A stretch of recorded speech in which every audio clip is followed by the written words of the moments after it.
Hey everybody, how's everybody doing? Happy Wednesday to you all. Let me just do this very quickly. Perfect. There we go. Hope everybody's doing well. Happy hump day. So today we're going to do a show. This is the all Judas Priest show. I've wanted to do this show for a long time. Judas Priest is my favorite heavy metal band, and I'm calling them a heavy metal band because they've always called themselves heavy metal right from day one. So this is for me the my favorite, through the 80s and onward. And they keep putting out music, which is absolutely fantastic. So my two guests that I have today that we're going to be discussing Priest, and we're going to be doing a countdown of our favorite records. I have with me author Martin Popoff, who's written a book on Judas Priest. Is just one or more than one, Martin? How many books? Well, let's see. We got this one that came out in 07, which is out of print. That was a big hard color throughout. And then that got supplanted by this one, Decade of Domination, that ends in 84. And then this one, Turbo Till Now, which goes up to Firepower. So there we go. Perfect. Okay, awesome. So we got an expert. And also, we have my good friend Pete Pardo as well. So how you guys doing tonight? Doing good. Really good. Watching the election, all day. getting all freaked out and worked up.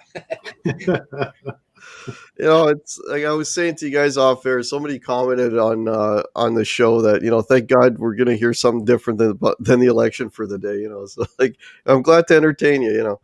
Before we get going, I mentioned this off air to Martin, but look what I got in the mail today. Alrighty. I got my copy of Limelight, and Martin's written another book on Rush called Anthem, which I just finished. This is volume 2, Limelight. This is Rush in the 80s, and I am really looking forward to reading this. I mean, Anthem was amazing, so I can only imagine how good this is. So thanks so much, Martin, for putting out these awesome Rush books, my friend. No worries. All right, so I want to welcome everybody in the chat. How many folks we got? We got 45 people in here already. This is awesome. Thank you all so much for joining us. Now, we were talking off air about the top 10. I've advertised the show as top 10, but we were talking a little bit more, and maybe what we might do instead is discuss our top 5, and then maybe after that, we'll get into sort of our notable mentions, the ones that, are in our lower half of the list. So if everyone is cool with that, I think maybe that'll be the way to go. But we'll have plenty to say about the records, I'm sure. So anyways, so Judas Priest, man. So let me just go around the room here. Like, what was your first exposure to Priest? What got you interested or becoming a fan of Judas Priest? We'll start with you, Martin. Wow, I vividly remember because it was Sad Wings of Destiny as a new release, and looking at it and buying it and thinking, is this going to be like a religious record? Like, what is this, right? Yeah. We got it back with the buddies, and we put that on, and it was like it blew up our top 10 lists of greatest vocalists and riffs and bands and everything. We almost thought, like, this is weird. This is almost too good.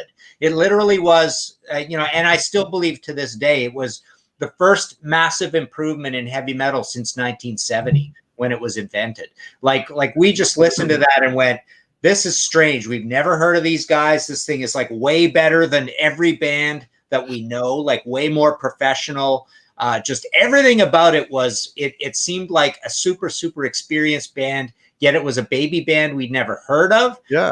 So instantly, yeah, absolutely blew up all our top 10 lists or whatever that we would sit around the kitchen table and write up all the time. It was almost eerie. It's amazing the second album in that they found their groove so quickly.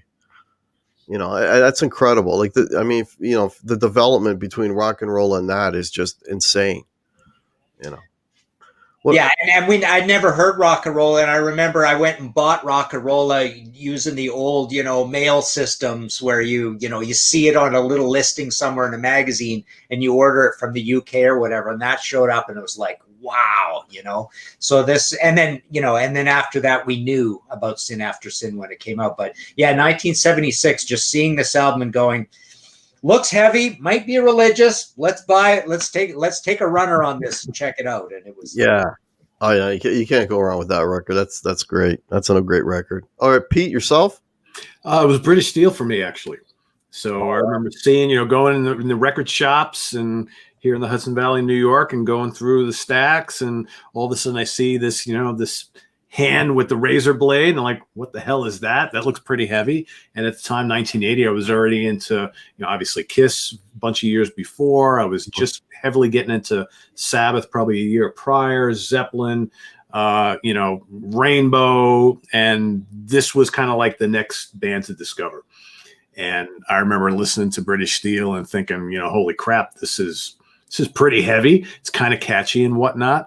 And that just kind of like opened up the doors to everything to follow. Before you know it, I was listening to Iron Maiden and, all these other bands that were just popping up all over the place, the Scorpions shortly thereafter. And I think for me, Priest kind of turned me on to what we thought at the time was more underground metal, but actually it turned out to be anything but. But I think that there was just all these bands that were just bubbling under the surface that would soon be huge, that we were just starting to discover, that, fell away from the Led Zeppelins and Black Sabbaths and Deep Purples and all those type of bands, which were already huge. So it was, and it was great because, these guys were wearing leather and chains, studs and all this stuff. And there were motorcycles and all this crap. So this was kind of different at the time for, a young kid. I mean, 1980, I was 14 years old. So I was like, whoa, I like this. Right. Yeah. Yeah. For me, it was, you guys remember Columbia House? Oh yeah. I think we all spent a lot of money on Columbia House. Yeah. So my first batch of records, I'm like, what do they got? Oh, there's that Judas Priest band I keep hearing about. So I ordered Screaming for Vengeance. So that was my first record, right? Because at the time I was, heavily into Kiss and Motley Crue and Scorpions and all this. And then, and then the Judas Priest, I see, all the leather and stuff. I thought maybe these guys are a little, too heavy for me or whatever. And then I heard Screaming for Vengeance and I'm like, holy shit. This is it, man. This is the stuff right here. Yeah. Ever since then, man, it's like these guys are. I'm sold. But we'll talk about Screaming for Vengeance a little more later on. I don't want to give it all up right now, but yeah. Okay, cool. So let's do the 5, and yeah, we'll see where that takes us. So Martin, what would be and also I should mention in the chat, folks, if you've got questions or comments, please tag me. And we got one already. Does anyone here? Okay. CK CK loves my voice for whatever reason, but thank you so much. I thought that was a question. Anyways, okay. So starting with Martin, what would be your number 5, Martin?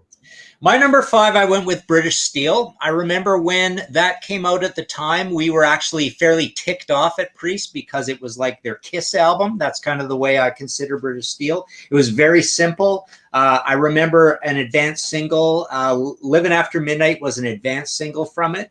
Yeah. And that was really Kiss-like. Like that was like shockingly different for Priest.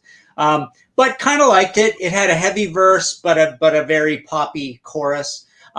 But then, Breaking the Law was a great song, and The Rage, and actually it had 2 songs on it that did a new, very cool thing that Priest hadn't really done before, and that would be Grinder and Metal Gods, in being like super, super catchy. It's almost like their version of later on when we got Enter Sandman. Or even Escape, really, from Metallica. But this sort of mid-tempo, really catchy, like an immediate riff thing. So I just remember as a kid getting that at 80. Well, I wasn't really, I was, 17 at that time, thinking a bunch of things they're not doing great on here that I'm not happy about. I thought the 2 heavy songs on it, Rapid Fire and Steeler, were kind of underwritten and simple, and I was kind of mad at those as well. But I thought a cool new thing they were doing was these really, really incredibly still heavy but catchy songs, and that was definitely Metal Gods, and Grinder. So there was a lot to love about that record. And as you guys mentioned, the whole idea about the leather and studs and being like, this record just parachuting right into the new wave of British heavy metal and defining it in a way by being called British Steel, of course, as well.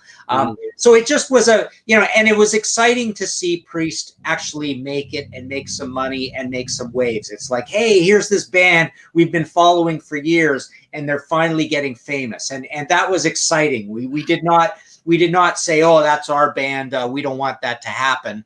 It was more like we were like, right on. Priest is like, wow, they're starting to make it kind of thing. So that was cool about Priest at the time. But it is my number 5, so it's fair ways down the list. And there we go. And I totally remember being really ticked off at it at the time that it was just not heavy enough and not complicated and sophisticated enough with that Tom Allen production and the whole thing and the straight 8 Dave Holland drumming and all that. I remember being ticked off, but I absolutely love the album and still love it today.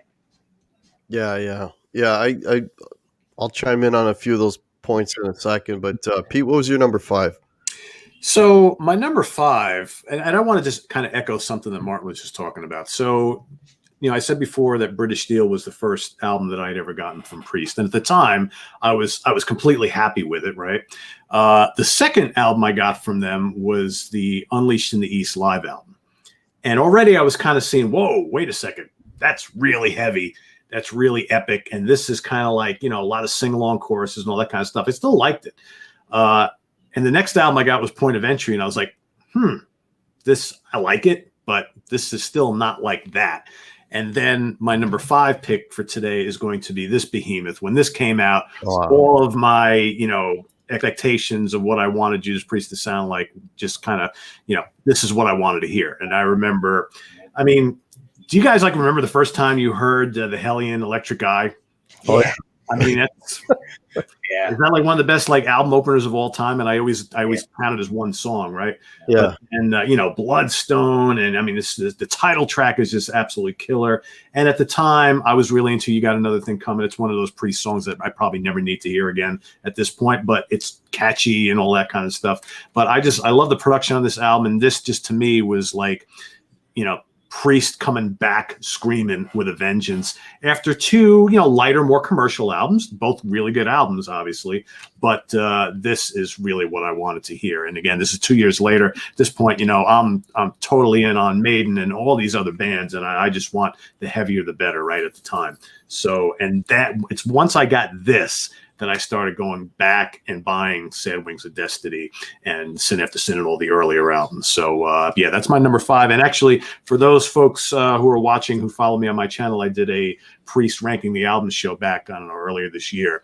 And I actually went back and rewatched that and rethought about my ranking here. And this actually was not my number 5 last time around. British Steel was. So I decided to change my mind because you know what? I'm always changing my mind on these damn things. So. Yeah. Well, Martin, you and I have number 5 in common because I also picked British Steel. Okay. Here's a funny part about. Thank you, Pete.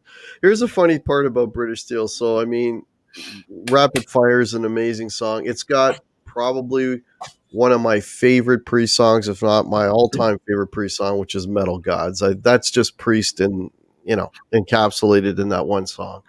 Grinder is amazing as well. It didn't go any higher than 5 because some of the songs have just been so overplayed. Oh God, now I just drew a blank. Breaking the Law, right? I've heard that song too many times. They always play it live, and But the other thing is, for me, it's got one of my favorite Priest songs, but it's got probably the song I hate the most from Priest. And it's funny, you were talking about the rough lyrics and then the poppy chorus. United, somebody shoot me, man. That has got to be the worst freaking Judas Priest song. Yeah, I'm not a fan at all. Oh my God. It's like you listen to the verse and you're thinking, all right, this is a really heavy song. Then United, let's hold hands and sing Kumbaya. Come on, guys. You're Judas Priest, man. Look at the mirror. Come on. It's really? Where's that coming from? So it's like it's that dichotomy. I got my favorite song and the song I hate the most on the same freaking record, right? It's like, what are you gonna do, man? But yeah, like and they tried to go poppy. I mean, when we get into the other ones, I'll mention some of the other ones that I can't stand. But it's the same idea. Like whenever they try to go poppy, it's like, come, I'm cashed out. Like that's it. You're Judas Priest. Come on. But yeah, but other than that, I mean, British Steel. I mean, it's commercial. It's the album that broke them, and I love it. I absolutely love it. It's a great record. I mean, United aside, it's a good record. Cool. All right, so Mark, let's go to number 4. Okay, so my number 4, I'm going to go with "Sad Wings of Destiny," and having it be this low on the list perhaps might be shocking, but the fact of the matter is, it's actually reflecting my super high regard for some other records that I'll talk about later. But "Sad Wings" to me is just a tiny bit. A tiny bit the demo version of what was to come soon. And it's also a little bit I'm a little bit depressed by an album like Black Sabbath Volume 4 and Paranoid. So it's a little bit of that a little bit oldness to it. It's very dark. But as I was saying earlier, it absolutely was the first Richter scale blip since literally the invention of heavy metal. I mean, it was so professional. Victim of Changes and Tyrant and Ripper and Island of Domination. Like the riffs were so sophisticated compared to anything anybody else was doing. And Rob Halford is introducing this idea of the high operatic singing, and there's some production, little tips and tricks going on with Ripper. And a couple of mellow tunes on it, but even they seem spooky and in place. Like they're more dirges. They're obviously not power ballads or anything. But I do feel like that the production is basically kind of like meat and potatoes, basically simple arrangements more or less throughout the album. The production's fine. There's nothing wrong with it. But it's almost like Rockarola is like the demo version of Sad Wings of Destiny, but Sad Wings of Destiny is also like the demo version of what's to come, which I'm obviously, spoiler alert, going to talk about later. But I love it to death. And obviously it's literally one of the most important albums by far. It's one of those records that like basically just laughs at the likes of Led Zeppelin and stuff and says, yeah, you want step aside, let the men take over, sort of thing, right? Let the new guard take over, because the ideas we have all over this record are just killing anything you guys are coming up with, sort of thing. Well, and that goes for Rainbow as well. I mean, this was just miles ahead of what even Richie Blackmore was doing at the time. And he was doing something pretty cool with Rising, right? But this is still miles ahead in sophistication of what anybody was doing. So there you go, Sad Wings. Well, with Judas Priest, there's even Rockarola, there's not a hint of blues to be found on those records. Yeah. Like they're heavy metal right from go. They were a heavy metal band. They didn't morph into that. They started that way. I mean, Rockarola's got a pretty heavy riff. Never Surrender. I mean, they're good. They're good riffs. I mean, like you said, they sound like demos, because we'll get into that later. But you know what I mean. But the crux of what they've become, or what they became, it's all there right from day one. So you mean Never Satisfied plus Cheater? Never Satisfied. It's proggy. It's really cool, and you're right, no blues at all. So that's kind of my contention with the invention of heavy metal, is you got to get rid of the blues. No blues anywhere. And Black Sabbath, I even argue, really doesn't have a lot of blues to it. But Judas Priest is like, it's like just this modern space age thing, way further. Like, what are these guys doing? And that's what Sad Wings was about. A different animal for sure. What number 4 for you, Pete? What do you got? Could you guys imagine if Rockarola had like production values of, say, like Sin After Sin? Yeah. Seriously, try and listen to that album and try and imagine it sounding like it should have sounded. Yeah. We'd be talking about one of the greatest debuts in hard rock and metal history, right? So, that's pretty cool. Yeah. It's still a little too jammy for me. I don't mind that too much. But anyway, we're going to go with Killing Machine or Hellbent for Leather for number 4, whatever you want to call it. It was Hellbent for Leather here in the States. Could this be the first like power metal album ever? Possibly. Quite possibly. Some great songs on here. The title track is absolutely legendary. Evening Star, Rock Forever, Delivering the Goods. I mean, Running Wild. So many great songs. Take on the World. Another one of those songs I'm not really that into. I kind of that and United. I'm like, but the rest of this album I absolutely love. And really good lineup here, and probably their best lineup ever, arguably. I don't know. But yeah. Great album. Love the album cover too. I remember hearing this and thinking, wow, this is just awesome. And again, this is kind of like the beginning of their little bit accessible phase, but in a really good way. It's not, for me, it's not quite as accessible trying for a hit as British Steel and Point of Entry were. I think this is still Judas Priest just really coming into their own, and they're like, yeah, we're making songs that people want to listen to, and we're going to be damn heavy about it. So love it. And Halford is amazing on this album. Cool. Yeah. So my number 4, I got Defenders of the Faith. All right. Love that record. It's like the poor second cousin to Screaming for Vengeance. That being said, I mean, the Sentinel, Free Wheel Burning, Jawbreaker, Rock Hard, Ride Free. I mean, it's got some really good songs on it. And I don't know, I thought it was a pretty good follow-up. It's not as strong as Screaming for Vengeance, but I still think it was a pretty good record. I mean, they had that whole heavy metal Defenders of the Faith thing. I mean, I thought Love Bites was pretty cool. I think that was the single off that record. But I didn't think it was that bad. I mean, I sort of compare it to like AC/DC, Back in Black, and then For Those About to Rock. For Those About to Rock's not a bad record on its own. It follows a much bigger record, but it still has its merits. So I always dug Defenders of the Faith. I always thought it was a good. For me, again, like the Sentinel and Free Will Burning. I mean, like those two songs right there, like they're classic Priest tunes. You guys remember buying that LP back in the day and seeing that cover? Woo! Oh yeah, yeah. Great record. Awesome. Great record. All right, Martin, what do we got for number 3? Okay, so for number 3, I went with Sin After Sin. Yeah. So basically, I remember seeing this, just coming across it in the racks on family vacation. It might have been in Winnipeg, actually, driving across the country in the big family green Dodge van, right? Camper van. Sometimes motels, hotels, sometimes the van, and hitting all the record stores in all the big cities as we went across, right? And I do remember in Winnipeg, that's where I found Let There Be Rock. But Sin After Sin, I remember seeing that and just freaking out. It's like, wow, it's got the same logo as Sad Wings, and we loved Priest by this point, me and my buddies, right?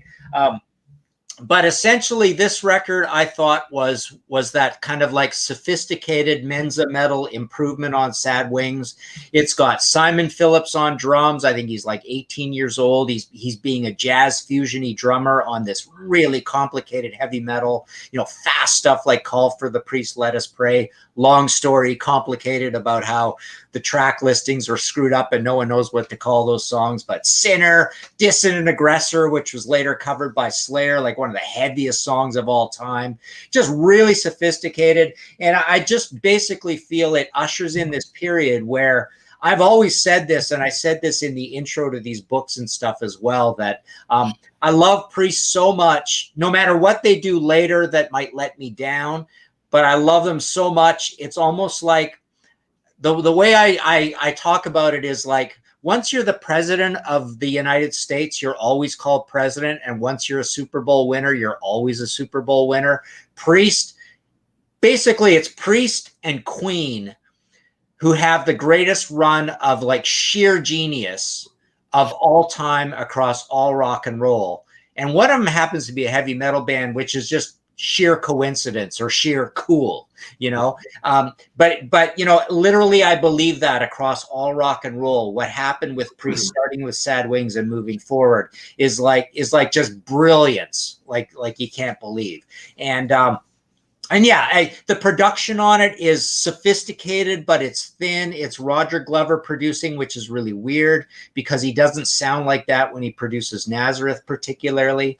But it does have this very high, frantic sheen to it as production. But yeah, session drummer, incredible guitar work from Glenn and KK, like very different, noisy stuff and twin leads, and just like epic, complicated songs start to finish, that they're just on some exalted, brainy level that you don't know what the hell's going on. But like such growth from even Sad Wings, which, like I say, was the greatest, change in heavy metal in 6 whole years. So there you go, sin after sin.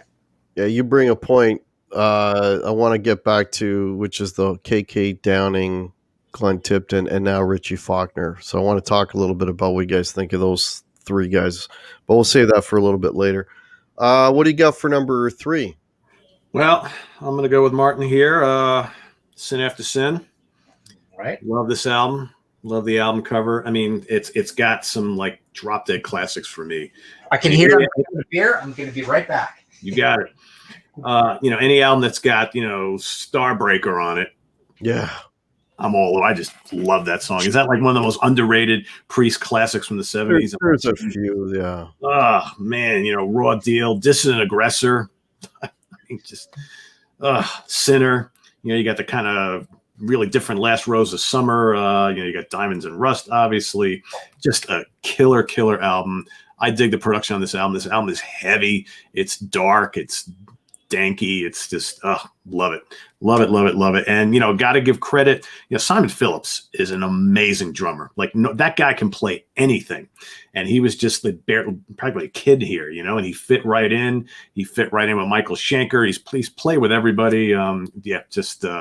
And by the way, I'm going to have him on my show real soon. By the way, you heard it here first. So, I love this album. There are times where I might even rank this a little bit higher, but it's number 3 for me today. So my number 3 might throw you guys a little bit because this record kind of doesn't get a lot of love, but I love it. My number 3 is Point of Entry. Cool. I mean, Head Out on the Highway, love it, hot rockin'.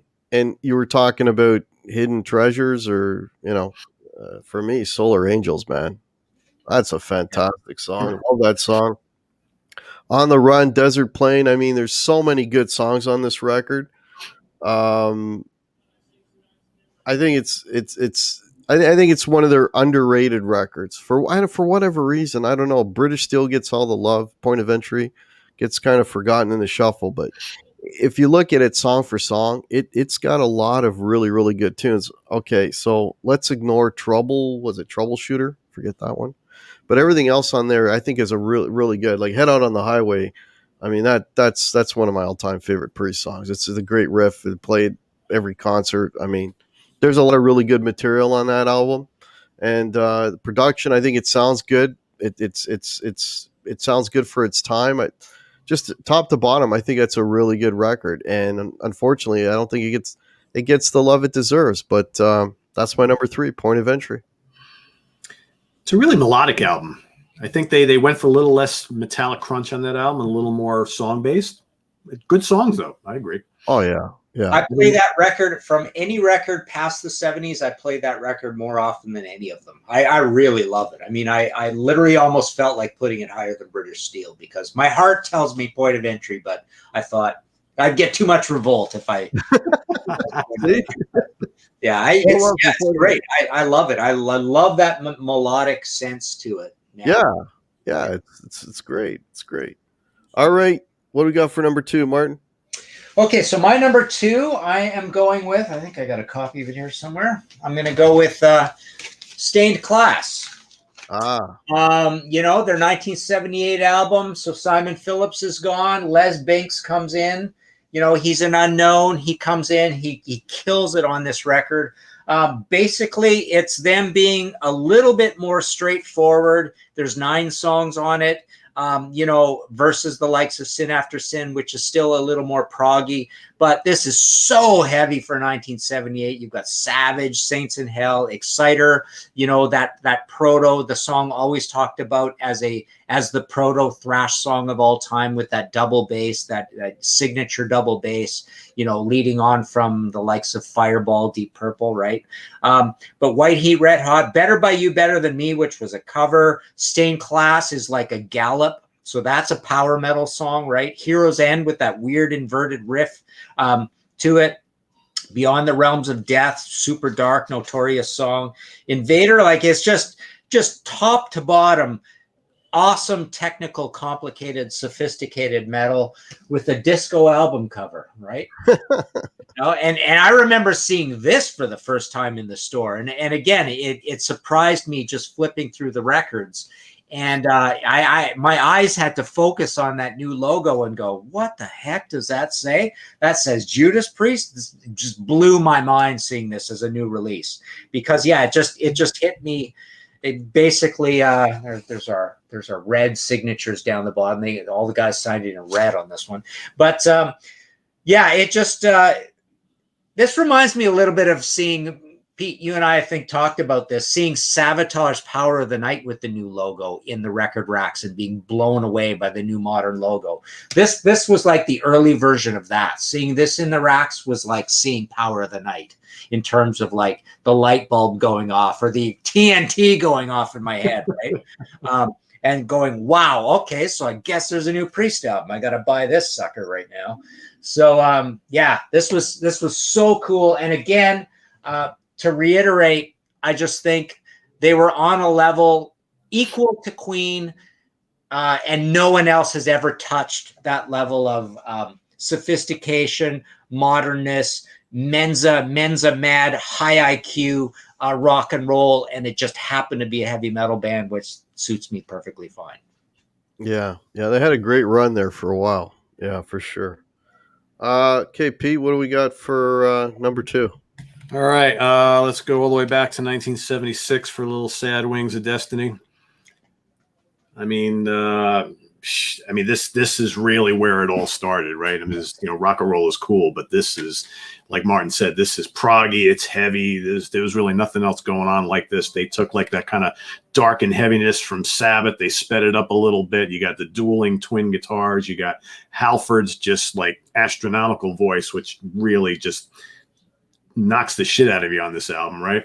Victim of Changes, The Ripper, Dreamer Deceiver, Tyrant, Genocide. I always thought Genocide was a really underrated track, and I love Genocide on the live album. Island of Domination. I mean, how about the screams on that song?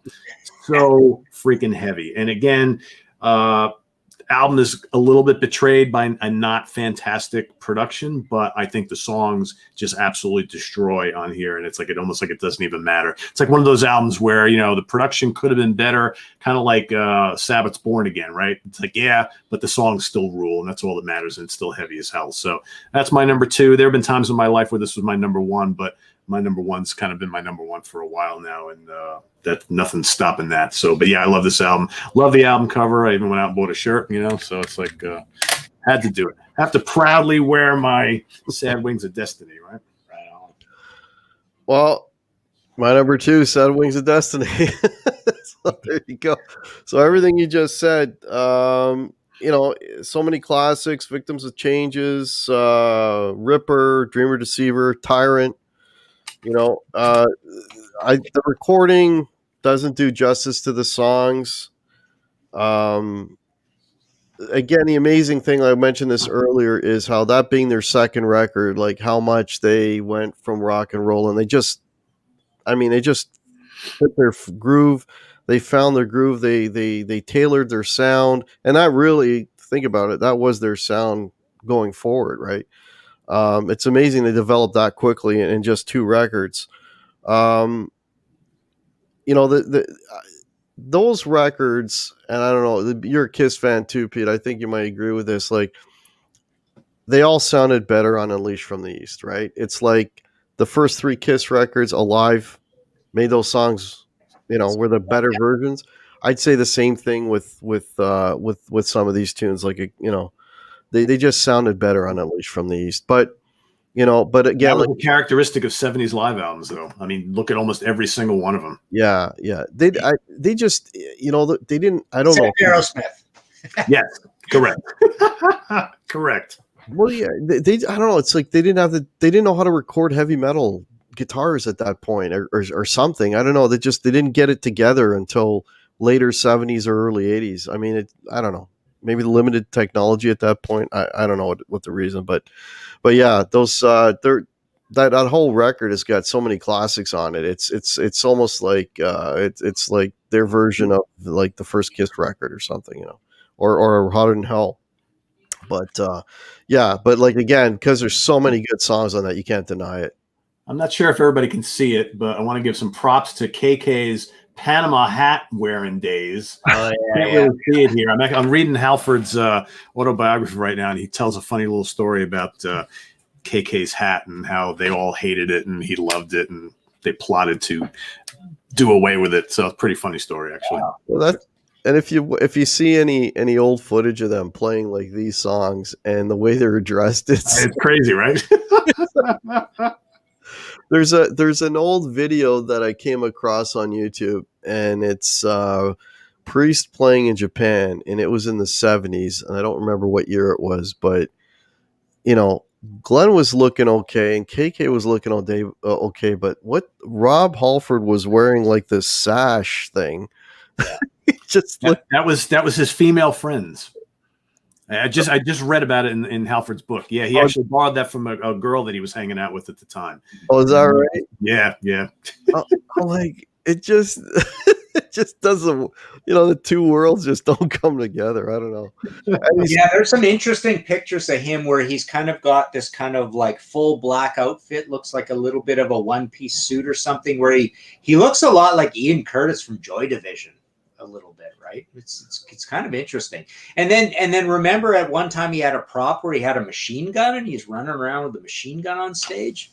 Like, it's pretty interesting looking at all that. But yeah, all that hippie wear, like, and that you look at that earliest live footage that they recently discovered of Priest playing at that big British music festival outside in the daytime. Yes. And they're playing all those Sad Wings songs, and it's like, wow, this literally, it almost felt like that whole Hendrix thing when people say this guy was descended from another planet and dropped this music on us. And they're playing this music, and I'm sure there are a lot of light bulbs going off in people's heads there going, I gotta be a heavy metal rock and roller for a living after seeing this. This is just so inspiring, seeing them be so smart with their music, right? And it's this band is like, some people are getting it. I'm sure some people are just looking at their clothes and saying, what is this or whatever, but they're just miles ahead of anybody else, right? Yeah. Oh yeah, definitely miles ahead for sure. So we're down to number one. Okay. So what do you got, Martin, for number one? Well, this has always been my number one, and I will argue it vociferously why.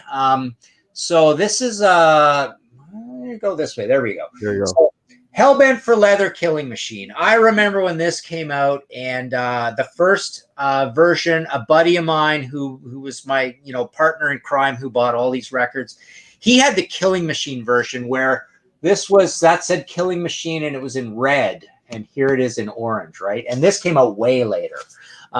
So we had Killing Machine, which didn't have Green Manalishi, the Fleetwood Mac cover on it. And what I love about this record is that there is this thinness and finickiness and politeness on Sin After Sin and Stained Class that they kind of do away with. And that's exemplified as a metaphor almost in my favorite picture of Robert Plant ever, where he looks like a drunken pirate. There he is. Robert Plant. Rob Halford. Where he looks like he doesn't even look like Rob Halford. He just with that beard and stuff and the hair looking dark and stuff, he just looks so cool in this picture, and so does the band, right? Everybody looks so cool, right? But what I love about this record is that it has kind of like a carnal grind to it that you don't get on the previous two records, which are almost like a little bit fusiony, right? Whether it's Les Binks or Simon Phillips, Les Binks is still on this record, but I maintain that, you know, it has the perfect balance of being like combative and dark and aggressive heavy metal in the likes of Delivering the Goods, Rock Forever, Hellbent for Leather, Killing Machine, which is a slow atmospheric thing, Running Wild, I just totally love, and Burning Up. I love Burning Up. Like literally, I would say 4 of my favorite Judas Priest songs of all time are on here, and that would be Delivering the Goods, Burning Up, probably Rock Forever, maybe Hellbent for Leather, and maybe even Running Wild. Like that's how much I love this record. And I just feel like it's you know, there's the little bit of commercialism with Before the Dawn, which is a ballad, who cares, and Evening Star, which is like a poppy sort of one. That is the one that points a little bit to British Steel, and Take on the World, of course, points to United. But other than that, everything on here is just the bottom end is back. It's a little bit like the Rush counterparts. Like the bottom end is back on this record, and it sounds a little nastier and a little more in the trenches than Sin After Sin and Stained Class. And yeah, since the moment I heard it, it was always my favorite. It's that cusp record between what was before and what was to come, and it's just perfect as far as I'm concerned. Okay, we're getting the questions in the chat that I knew were going to come up, and I was going to address them. And of course, it's you know, who's your favorite, Priest or Maiden? But we'll save that till the end. So, because I knew that's inevitable, right? All right, what do you got for your number 1, Pete? Well, I've seen all sorts of people in the chat like trying to predict, and most seem to know what my number 1 is going to be. So, yeah, Stained Class. Wow. Is a behemoth of an album for me, and love it. Yeah, you know, some of my, you know, I've said it before, but a bunch of my favorite Priest songs are on here. Savage, killer. Exciter, killer. Saints in Hell. Does it get any heavier than that? I mean, it's just such a great song, and it's got one of the first ever, I don't even know if you want to call it prog metal, but Beyond the Realms of Death is kind of like this doomy, proggy thing. It's just such a great song. It's got 2 parts to it. It's just absolutely amazing. Invader is just killer. The title track is killer. You know, you got the remake of Better By You, Better Than Me, which is arguably better than the original. The original's great too. From Spooky Tooth, just love the whole album. And yeah, that cover is definitely a little strange, but it's still cool. And I love the logo, obviously. And I love the production on this album. It's just such a massive sounding album, and it's, to me, one of the heaviest albums of the 70s. It's up there, you know, whatever the heaviest album of the 70s is arguable, but it's a top 5 definitely. And I think this, quite frankly, could be the first true heavy metal album as we know it. Okay, well, you can say, you know, I give all the props to Black Sabbath, absolutely, but heavy metal as we knew it going into the 80s with the leather and the, you know, the spikes and the chains and all that kind of stuff, and just that super massive, crunchy, speedy metal. This is it right here. Cool. Yeah, definitely. Well, my number 1, it's kind of obvious at this point, but nothing tops Screaming for Vengeance for me. That was the first record I got, and I mean, come on, Hellion, Electric Eye, Bloodstone. I'm done. That's it. Yeah. That's it. I'm done. You know, doesn't get much better than that to kick off an album, right? I mean, come on. You know, Devil's Child. I mean, for me, that's their Back in Black. That's their masterpiece. That's their, you know, that's Judas Priest, man. That and they just hit on every cylinder in that record. Like, there's like one weak song on there. I can't think of the name of it right now, but anyways, it's pretty much, it's top to bottom a fantastic record. Absolutely love it. Yeah, that's, for me, that's their masterpiece. That's their Back in Black. The playing is amazing. You know, people sometimes mention the production of the record. It could be a little warmer sounding, but I mean, for its time and the genre at that time, it was pretty cutting edge, pretty aggressive sounding. So yeah, that's Hands that's it for me. Screaming for Vengeance. That's my Back in Black. So Cool. Yeah. yeah. Did either of you guys have this in your top 5? I did. Oh, you did. Okay. No. So, It was my number 5. In my bubbling under. So. Yeah. all right. Well, yeah, we'll do the bubbling unders in a second here. So here's the inevitable question that always comes up when you talk about Priest. Who do you pick as your favorite? Priest or Maiden? Oh, I'm Priest by a mile. But I mean, once you get into the '80s and you look at the whole catalogs moving forward, I think Iron Maiden slowly takes over and they win me over. But again, it's like that President Super Bowl thing and just that exalted that like they were literally at the very, very top of the mountain with all that '70s stuff.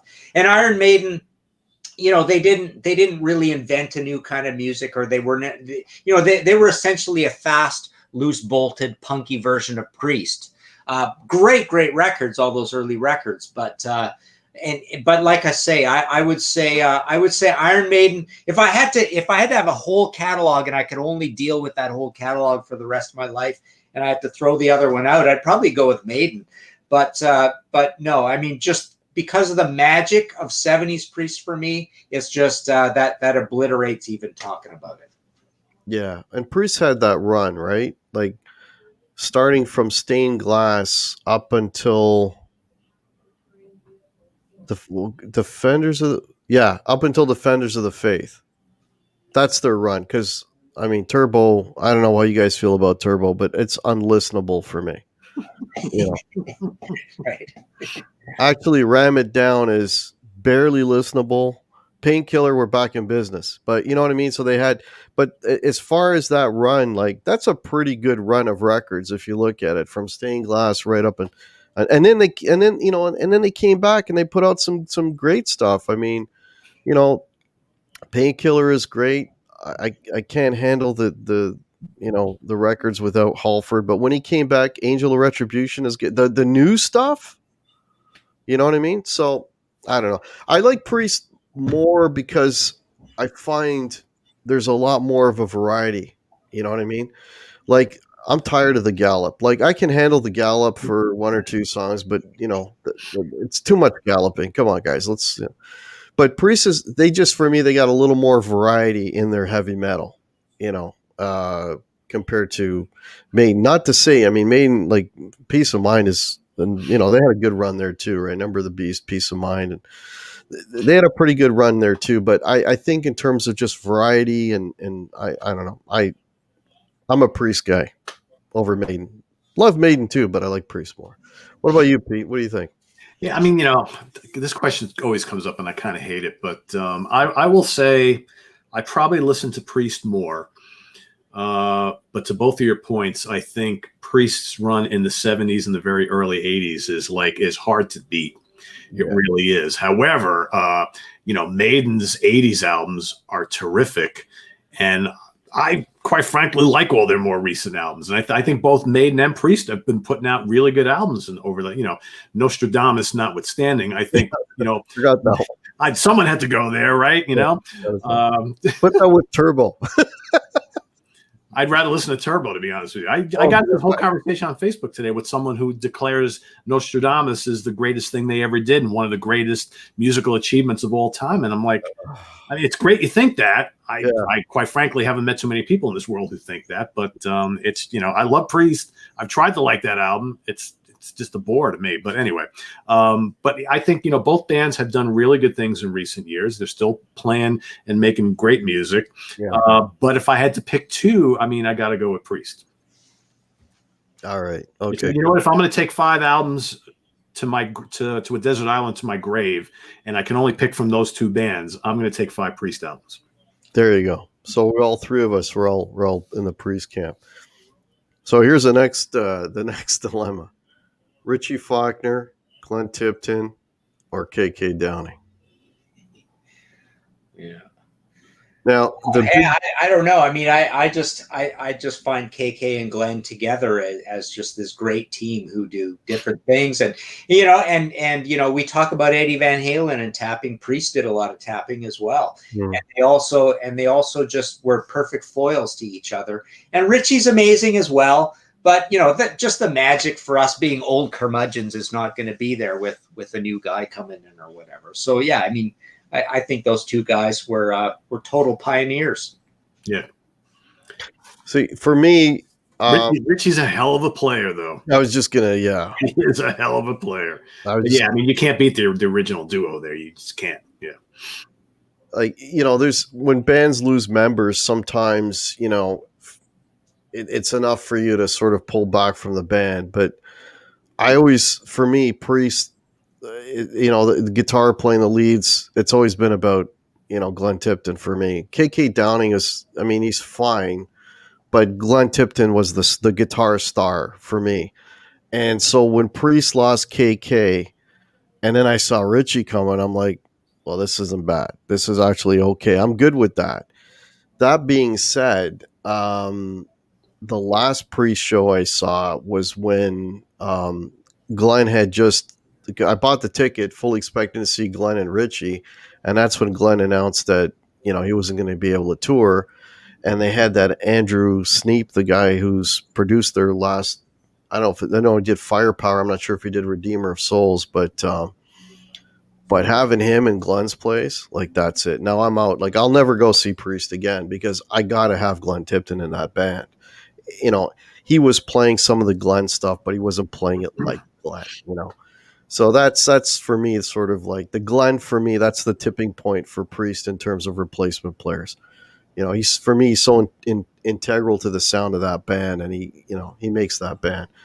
I've seen him a couple times without Glenn, and I mean, it still sounds like Priest to me. I get what you're saying, but I mean, he literally can't do it anymore. So yeah, I know. It's like, should they just call it quits, or I still want to go see him live? So I don't know. Well, I get what you're saying. It's funny you mentioned because. I've been watching a lot of Rob Halford interviews lately because he's promoting his book, and they are currently working on new material for another record. And, for me, Glenn's got to be on that record. And apparently he is contributing. I don't know how he's contributing. I don't know if he's physically playing or maybe he's just making up parts or something.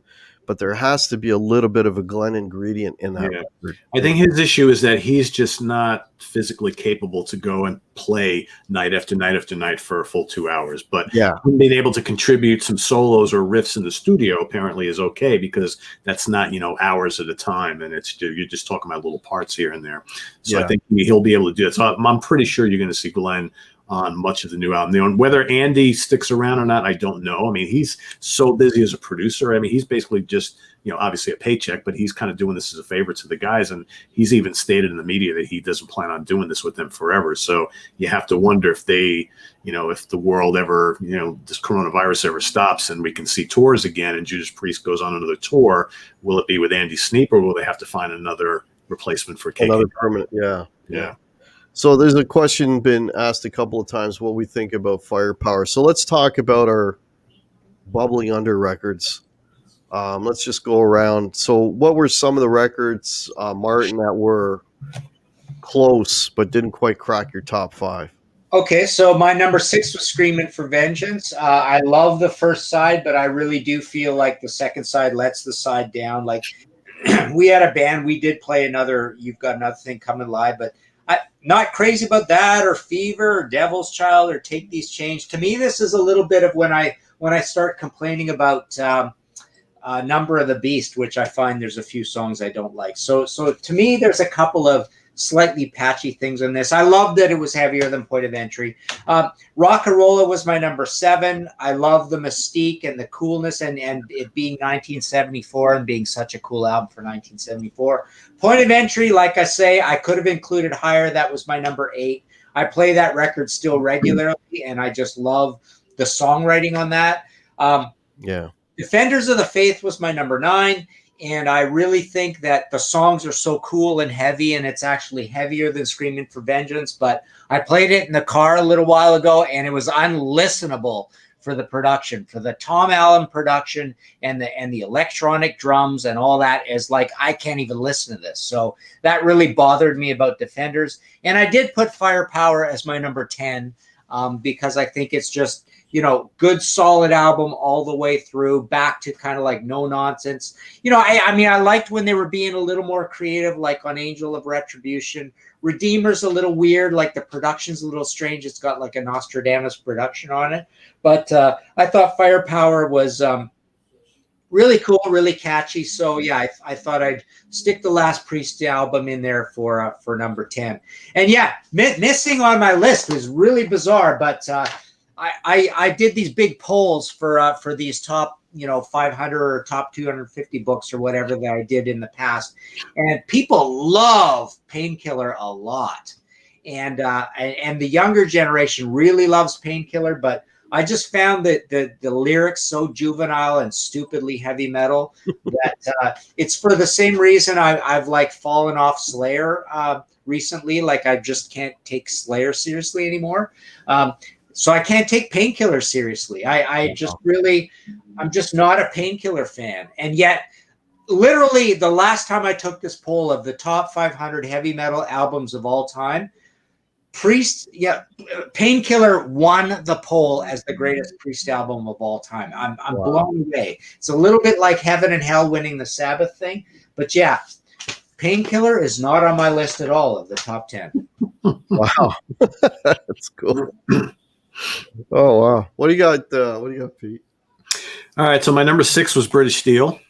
All right, originally my number 5 when I did this whole exercise on my channel. My number 7 is Defenders. My number 8 is Painkiller. You know what it is, Martin? I think that a lot of people resonated with this album because it was such a great return to form after a couple of lackluster albums. I think people probably remember it really fondly for that. I will say, if you would have asked me, if we would have had this conversation about 25 years ago, I might have ranked this higher. It's been slipping for me. I still really like it a lot. And my number 9 is Firepower, which I still listen to since it came out. I really dig this album a lot. And then Redeemer of Souls is my number 10. Cool. Wow, we got a lot in common there, Pete. My number 6 was Firepower. That was 6.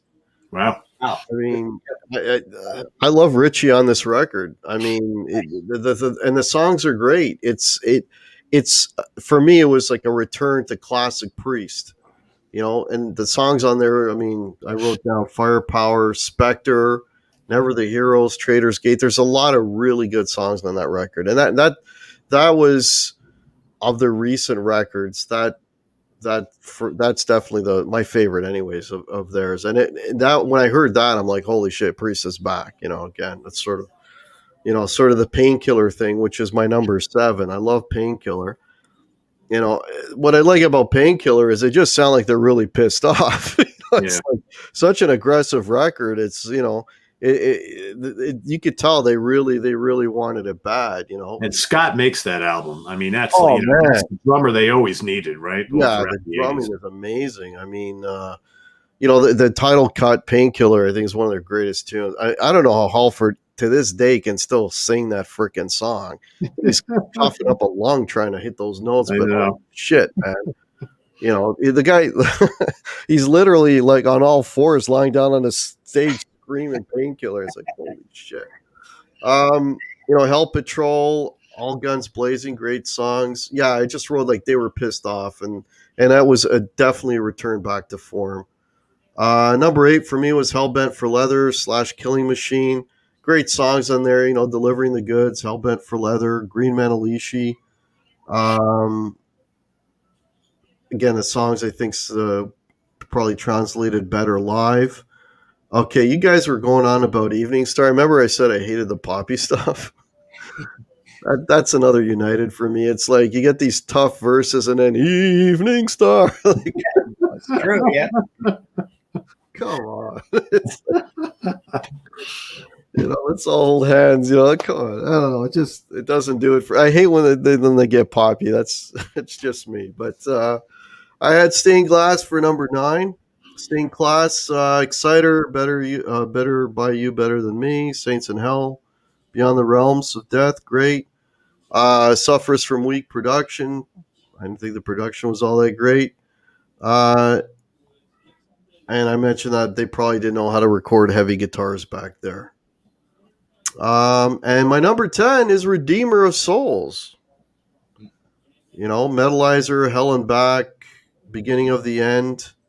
And it was just good to see them back together and putting out stuff, right? But, that was a good sort of first step with Richie, but Firepower just, boom, they just hit their stride. And hopefully the next record will be, a continuation of the Firepower. So, but yeah, those,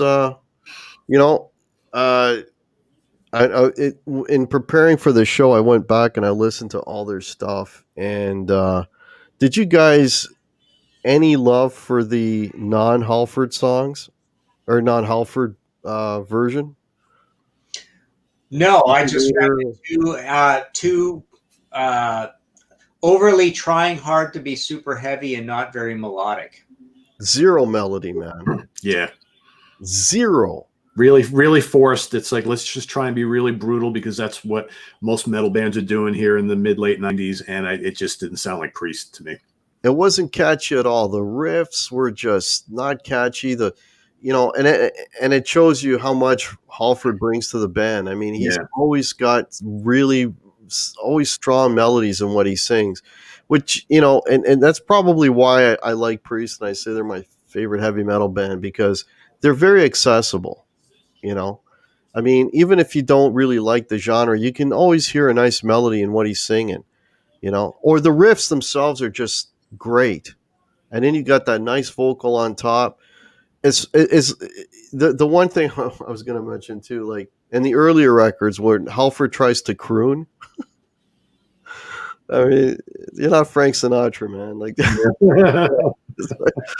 like there's I think a song on Rock-a-Rolla where he's trying to croon, and I'm like, oh my god, like just stop.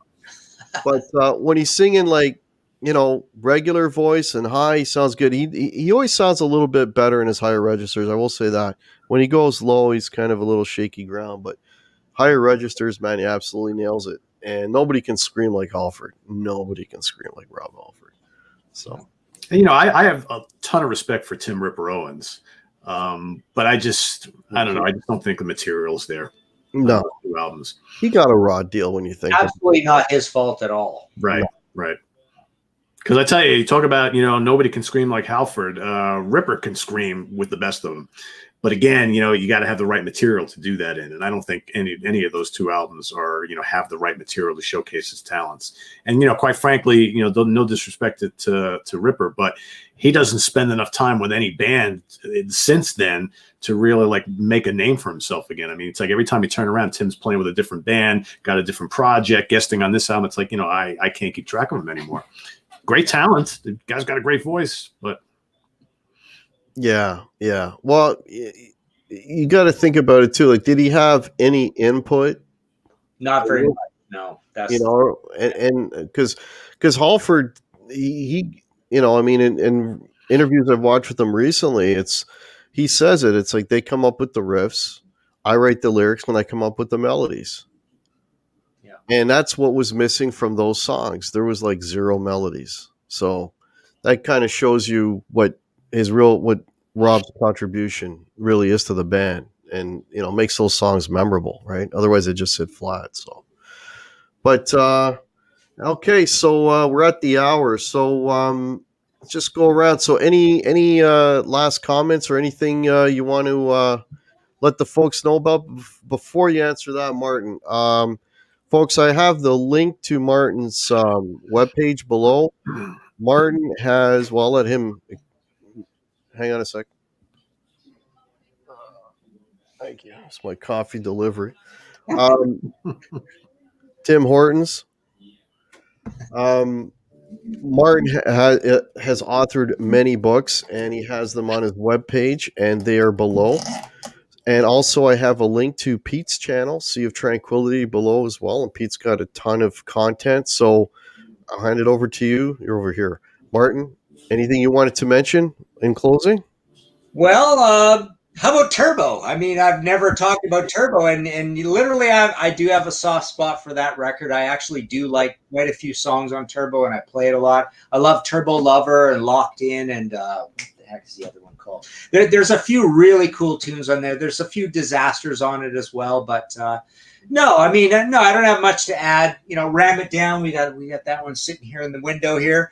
That one wasn't that great. And, Ram It Down is a good song. Ram It Down is good. I don't cut, and then the rest of it. Yeah, and that's the big hot secret of the electronic drums on that record too. Like Dave Hollett isn't even on that record apparently, right? But yeah, I don't know. I just it just feels like they became like soon as British Steel happened, they became a little bit like self-aware or too aware. The same way that the creativity kind of went south when Ozzy was out of Sabbath and we move on to the Ronnie James Dio years. Even though Heaven and Hell's an amazing record, it lines up with British Steel and all those years as you go on. But to me, like that early stuff is so magic to me that that nothing's ever gonna sort of stand up to it. And I just salute the band for just being off on such a crazy, creative trip in the late 70s. That they're just always going to be one of the greatest to me. Yeah, for sure. Before I get to you, P, there's a question for us. I can't answer it off the top of my head, but Don is asking, what is your favorite Judas Priest guitar solo of all time? I don't know. That there's a lot. I would say the one that might go ahead. Hell Bent for Leather's a good one. Yeah, it's got mapping, it's got composition. It sounds like a little song within a song. Hell Bent for Leather is a good one. Hell Bent for Leather. Pete? For me, it's the ending solo to Beyond the Realms of Death. Still sends chills up and down my spine when I hear it. Yeah, actually, both solos in that song are great, but the final one is the one that really gets me. Cool. Yeah, I don't know. There's just too many. I can't answer that. And there was another question. Can you ask Martin why he says on Pete's show concerts are useless or a waste of time? You're not going to avoid this question tonight, Martin. Oh, did I just get? I knew this. This goes back a ways. Yeah. Oh, okay. It's like getting in your car and having the gas pedal and the brake on at the same time. That's the sound, first of all, because you're going in there, it's crazy loud, and you stick earplugs in your ears. So there's the first problem. You're standing. That's the second problem. It's off my drinking schedule. That's the third problem because I like to drink on an empty stomach before like I eat anything. So late at night, I'm not even in the mood to drink anymore. You got to drive to it, so you can't drink anyways. That's right. So there's a bunch of reasons for you, but and those are probably the main ones. Really, it's just everything about it doesn't seem to be like the great. Although I've had many magic rock and roll moments seeing a band live, but there are a lot of things conspiring against you entertaining, enjoying that event that often, do cascade over me and I don't enjoy the event. There you go. There's your answer. Can I comment on this a little too? Yeah, go ahead. I totally see where Martin's coming from here. And I there's nobody that likes going to concerts more than me. But I will tell you something, Jamie Laszlo, you kind of hit on it here. We're getting old. And I find now I go to like an arena show where everybody's sitting in seats and you got these people that insist on standing up in front of me throughout the whole show. I'm an old fart now, man. I don't want to stand up for 3 hours and everybody's crammed in there. And, I totally agree with Martin. It's like, for me, I got to go driving 2 hours to go see a show. You can't really drink, right? I like to, have a couple beers when I'm watching a show. Can't do that anymore. And if I do that now, by like 9 o'clock, I'm already falling asleep in my seat because I'm too damn old. So it's like, And then now you go to some of these shows and it's just way too loud. I love when I go to a concert at a big venue and it's just absolutely perfect. They're not killing your ears. You hear every instrument. But man, I went to a couple shows last year that like I couldn't tell the guitars from the bass from it was all noise. And it's like, and you have great players up there, and you can't appreciate what they're doing because it's just so freaking loud. So there you have it. I just wanted to kind of throw that out there. Well, you know, it's you got. I mean, it's funny what you're saying because I think the last show I went to see was Joe Bonamassa, and I'm thinking, okay, everybody in here is about my age, so nobody's gonna stand, right? So I can sit through the whole show to watch it. You know, thank God nobody stood up, so it's like okay, I was able to sit through the whole show. And of course, when it's Joe Bonamassa, he's playing in a theater. He's not, you know, so I knew the acoustics were going to be good. And I heard Joe play, and of course, Joe's unbelievable. And, you know, that's a whole other story. But yeah, it's now when I go to a concert, it's like, please don't stand. Please don't stand. Because I don't want to stand. And the worst thing for me, like, I'm not a tall guy. If I get somebody like that 6'2" in front of me, it's like, I'm doing this. I can't see the damn show, you know. I got to look under his, you know, one side or the other. So, I get the standing. But yeah, but there's plenty of times where you go to shows and it's absolutely perfect. You know, you got people are behaving themselves. You can relax a little bit. It's not too loud. You mentioned the Bonamassa show. I saw him twice over the last 2 years, and man, perfect sound. I've seen lots of shows. I mean, I saw King Crimson, absolutely perfect. Saw Kansas. I mean, just pristine sound. So, I mean, I love a good concert. I totally do. But it's just like, but it seems like more and more, just certain people just don't know how to behave themselves at shows, and you know, the sound is just like it's just mud. It's just like, oh man, you know, you pay a lot of money and travel, you know, to go to some concerts, and I hate to be, you know, disappointed because I've been going to shows for 40 years. Well, it's a passion, you know. I went to see Gene Simmons solo when he had his band. Wow. And I drove 3 hours because it was in Windsor to get to this show. And I had pretty good seats and whatever, and that was fine. But for whatever reason, whenever the lead guitar player went for a lead, it was so piercing. It was painful. And it ruined the whole show because every time this guy hit a solo, I'm like, oh my God, make it stop. Like, you know, for whatever reason. And I don't know what it is. I mean, can't you guys hear that? Like the guy who's mixing is, you know, like 10 feet, 15 feet away from me down there. Can't you hear how piercing and horrible that sounds every time that guy hits a lead? And it kind of ruined the whole show for me, even though he played, you know, all the deep tracks that I love that he never has played live, you know. But yeah, I know what you mean about the sound. Just amazes me. We've had 50 years of concert sound, and there's always the sound check, and there's always stuff going wrong, and they have to change. They have to do a sound check at every single venue. It's almost like, okay, we're doing this because of the subtleties of the room, and then they just like hammer the subtleties of the room. There is no subtleties to the room, right? It's like, why do we have to do this all over again? Don't you have settings that work and they sound great? And like, why is this always like a huge mystery every single show that goes on, right? Yeah. And the volume's just insane because, you know, because the first thing you have to do so you don't go deaf is you put the earplugs in and you have no treble for the rest of the night. You know, and I keep doing the pull it out, have the magic moment, you know, my favorite song, pull it out for a while, put the earplugs back in, pull them out again, you know. And yes, it's ridiculous. I've never understood concert sound, you know. And yeah, and it is the worst. It is the worst in like those bars that are like 800 people, right? The Opera House here in Toronto. My God, like I've heard things in there that would just like shake your foundations. They're so loud in a bar that fits 1,000 people, right? Yeah, yeah. It's always great. I mean, while you're in Toronto, Martin, like you see a show in like a place like Roy Thompson Hall or Massey Hall. Yeah, you got fantastic acoustic. I actually saw Extreme on their 3 Sides of a Story tour at Massey Hall. I was at that with Saigon Kick supporting. Holy crap, that's right. It was awesome. The sound was pristine, man. Yeah. I mean, for a heavy rock band, and the sound was amazing. You know, but that's what you need, right? I mean, you go see. Actually, you know what, though? I will admit, when I saw Rush at the ACC on their, what turned out to be their farewell, the 40th, their sound in that place was not bad. They seem to do a pretty good job of dialing it in, considering they're playing a hockey arena. But for the most part, yeah. And I realize also this is a heavy metal problem, actually, because I go to non-metal shows and they're great. Yeah. Right? Yeah. So it really is a heavy metal band problem.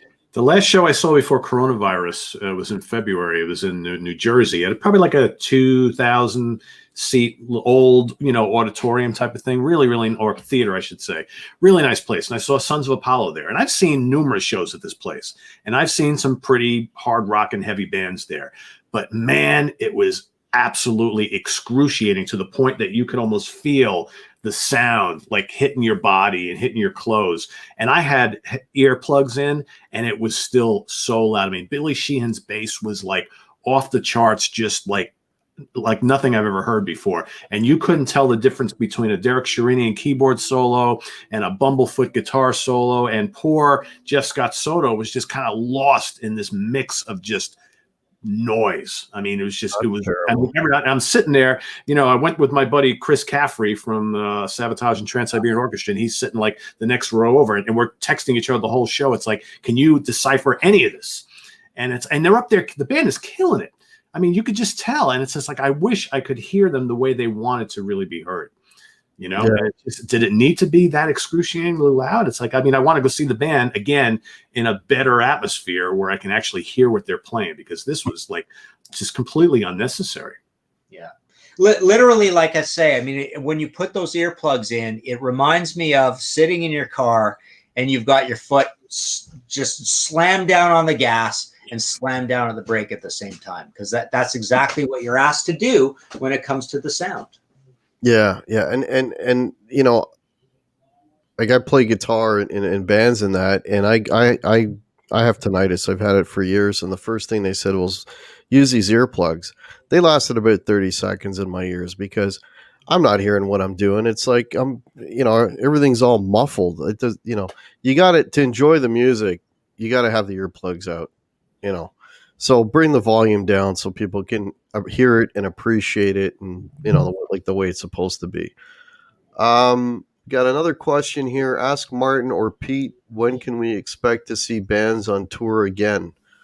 In 2021 or 2020? Well, definitely not 2021. I don't know. You guys have an opinion on this, or? Not particularly. I mean, it's obviously an exercise that is at the very top of the list of things that are impractical to do. So, I mean, they're literally trying end arounds of every other thing on earth in terms of life, right? Restaurants, sporting events. But, packing people into a sweaty bar seems to be the last thing that we're going to be allowed to do. And look at what's happening in Europe right now. Canada's even having its own modest spike. I mean, it's low compared to the rest of the world. But look at Spain.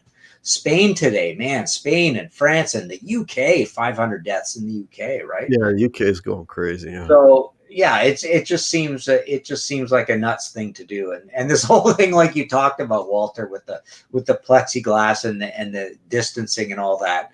Well, if concerts weren't bad enough, as we're complaining already, they're even worse now, right? So, yeah, I was telling them off air. I'm supposed to play a show in December, and they can only have 50 people in the venue. They all got to be spread out. Nobody can get on a dance floor, and we're behind plexiglass. This is going to see a live band in 2021. It's like, yeah, it's going to be interesting because, I mean, so many bands have rearranged their schedules. They were supposed to tour this summer and the fall. They're like, okay, we've moved all the tour dates up to mid 2021, and I don't know. I don't think we're going to get that in 2021. To be honest with you, I hope we can, but I just don't see it. I wouldn't expect anything before late summer, early fall next year, if that. I'd say a year from now. Yeah, you're probably right. I'm being kind of hopeful here, but you're probably right. Yeah, I was a little more hopeful before we got into the whole second wave. Yeah. Now I'm thinking that just knocked everything back like 2 or 3 months from So I'm looking at late fall now. I'm maybe even winter next year. So I was thinking, like, I wonder how much money I saved in 2020 not going to concerts. Probably a good amount. Yeah. So Pete, anything in closing you wanted to mention? Anything coming up on the channel that you want to promote? Well, I do want to promote what's going to be an intense show Friday morning on the channel. So Martin and I are doing, definitely not probably for the Judas Priest audience, but Martin and I are going to be ranking the albums of XTC Friday morning. So that's a pretty eclectic, different band. This show's been in the works for a long time. So I don't know about you, Martin, but I put a lot of work into this one. So not an easy list to put together. Yeah, I love this band, and I better study up a little more too, just to be ready. So yeah. So that's coming up on Friday, and that's the big thing that's coming up like over the next couple days. Cool. So folks, I've got links to Martin's webpage below, Pete's YouTube channel below. Plus, there's links if you want to help support the Guitar Hack channel. There's merch and T-shirts and hoodies and mugs and all that stuff. There's a PayPal there. I also got a Facebook page and Facebook group, Instagram, all that stuff. If you want to check those out, all those links are below. So guys, I'm thinking if you want to do this again, I'm thinking Black Sabbath. I don't know. Hey, you guys in? Absolutely. Yeah. All right. Right. In a few weeks, we'll do another one on Black Sabbath. So we'll check that out. And want to thank these two gentlemen again for coming on the show. It's always a pleasure to have you guys on. And I want to thank everybody for watching. You guys absolutely rock. And if you haven't checked out my original song, it went up today. It's called Critical Mass. And it's it's very apropos to what's going on in the world right now. So check out that video. We will catch you next Wednesday, 8 o'clock. Have a great week, everybody. And we'll see you then. Absolutely.